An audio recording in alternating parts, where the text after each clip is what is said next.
Jadi walau kita tidak dapat berkesempatan bersekolah tinggi, asal kita mau berusaha atau mau kerja keras gitu, kita tetap bisa sukses ya. Iya, itu kalau mau belajar, ya mau belajar. Nanti terus juga ada yang dilihat bagaimana untuk bisa cari kesempatan.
Assalamualaikum warahmatullahi wabarakatuh.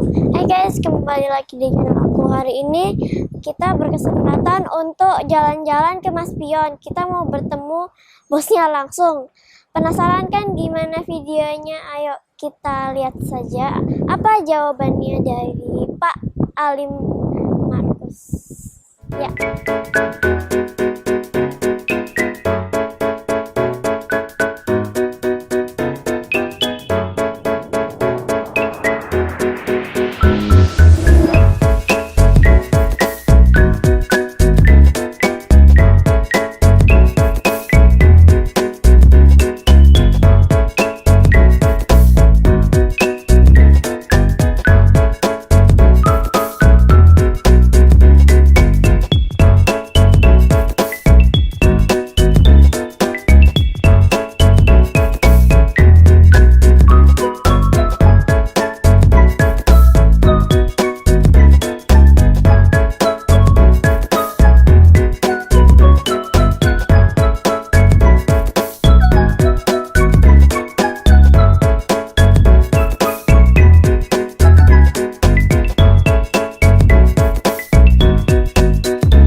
Paling bisa sukses dulu sekolahnya gimana?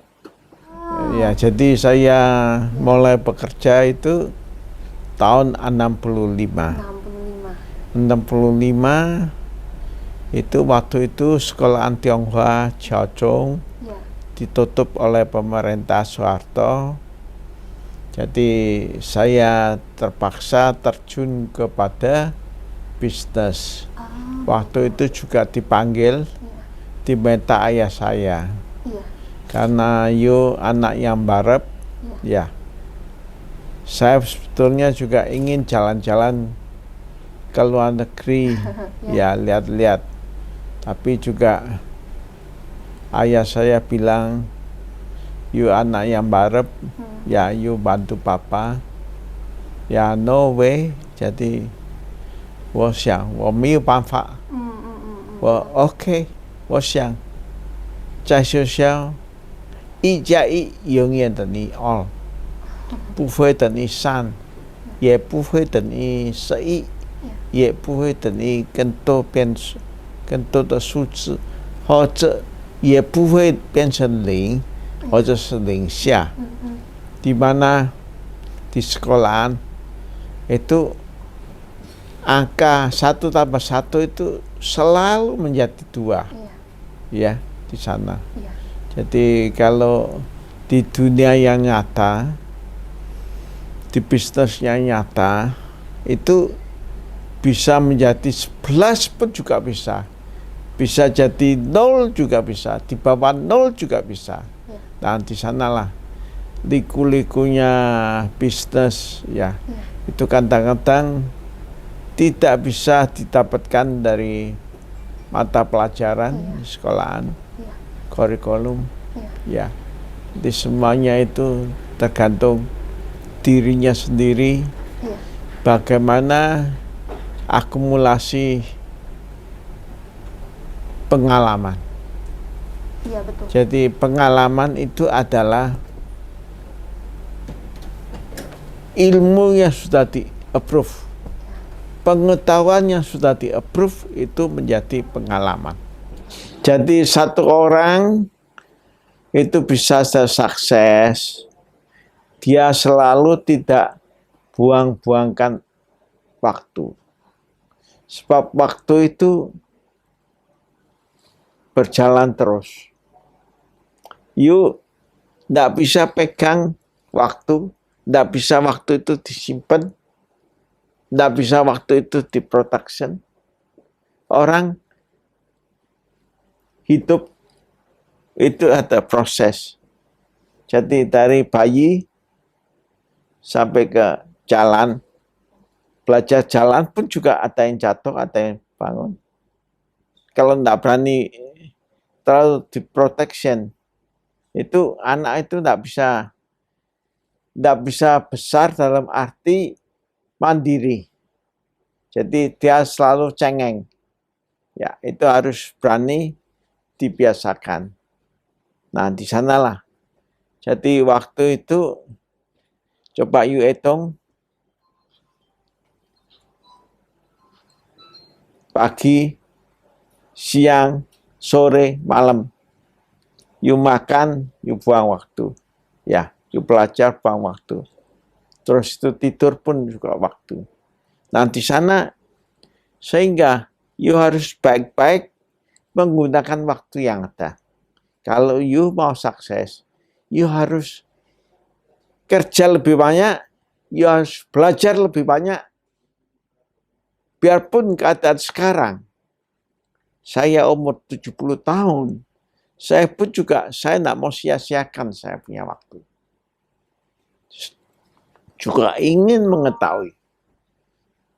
Tapi dalam pengetahuan, itu kalau saya bisa manfaatkan pengetahuan, pengalaman, menjadi suatu kesempatan, challenging, opportunity. Ya, di sanalah. Jadi, you kalau masih kan bahasa Mandarin ini bakalnya, sekarang sih sudah jadi bahasa di PBB. Ya, terus juga saya kira masih Inggris yang lebih banyak. Ya, tapi Inggris itu bahasanya ya untuk jalan-jalan lah, untuk kia-kia, untuk traveling. Kalau Mandarin itu, ya bahasanya itu untuk bisnis. Jadi makanya saya waktu, biarpun saya tahun 65, pendidikan saya itu masih SMP. Tapi saya merasa masih kurang, sehingga saya pergi ke National University of Singapore and US, terus juga ke Beijing, Tsinghua Daxiu, Beijing Daxiu. Jadi short course 2 minggu, tapi padat sekali, mantap untuk modern management. Ya di sanalah. Kalau you mau sukses, itu harus lebih rajin daripada yang lain. Jadi walau kita tidak dapat berkesempatan bersekolah tinggi, asal kita mau berusaha atau mau kerja keras gitu, kita tetap bisa sukses ya. Iya, itu kalau mau belajar, ya mau belajar. Berarti terus juga ada yang dilihat bagaimana untuk bisa cari kesempatan. Harus berani. Ya. Katanya di perusahaan Pak Alim ada pegawai yang disabilitas ya? Oh, yang cacat ada. Jadi satu perusahaan berdiri itu juga tergantung lingkungannya, sosialitinya, masyarakatnya. Kita harus berbuat sesuatu untuk masyarakat setempat. Jadi kita juga ada yang bisu, kita pakai, kita kasih upah minimum, terus juga kita kerjakan yang selalu tidak perlu kontak sama orang, jadi terus kerja, malah kerjanya lebih bagus. Pak Alim kan sering mengajak kita untuk mencintai produk-produk Indonesia. Kenapa sih kok kita ini harus mencintai produk-produk Indonesia?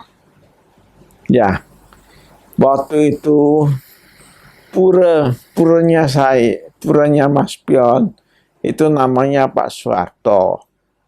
Dia sudah retired.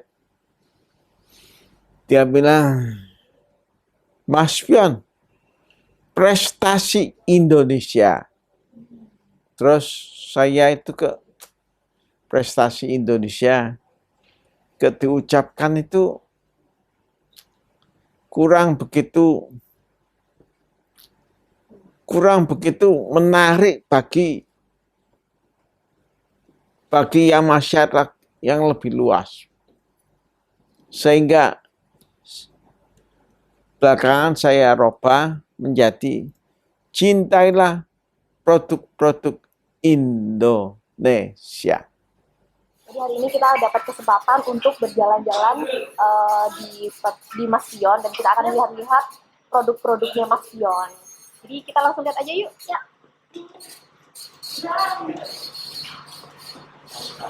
Teman-teman, ini produk Mas Pion. Ternyata yang selamanya aku pakai produk ini. Ini ada wajan, ini ada teflon, cuman nggak terkena. Ini ada teflon lagi, ini wajan lagi. Ini yang biasanya buat barbekyuan, yang aku lupa namanya apa. Lupa namanya. Sendok. Ternyata Mas Pion juga jualan produksi kayak gini-gini ya, ada piring, ada centong, ada mangkok. Akhirnya aku juga punya aku, tapi aku yang Hello Kitty. Aku punya juga kayak gini sama yang kayak di bawah sih.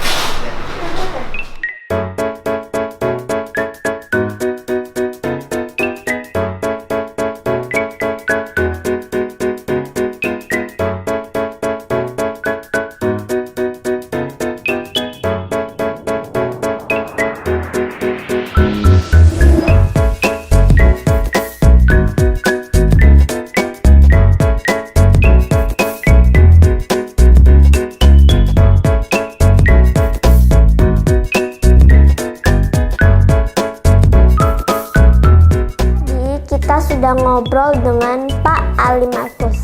Jadi pelajaran dari beliau adalah satu, kalau mau sukses kita harus lebih rajin dan lebih giat bekerja dari yang lainnya. 2, gunakan waktu sebaik-baiknya. 3, pandai-pandai lihat peluang. Sekian dulu video dari aku, semoga bermanfaat. Oke, assalamualaikum warahmatullahi wabarakatuh. Tapi tunggu dulu.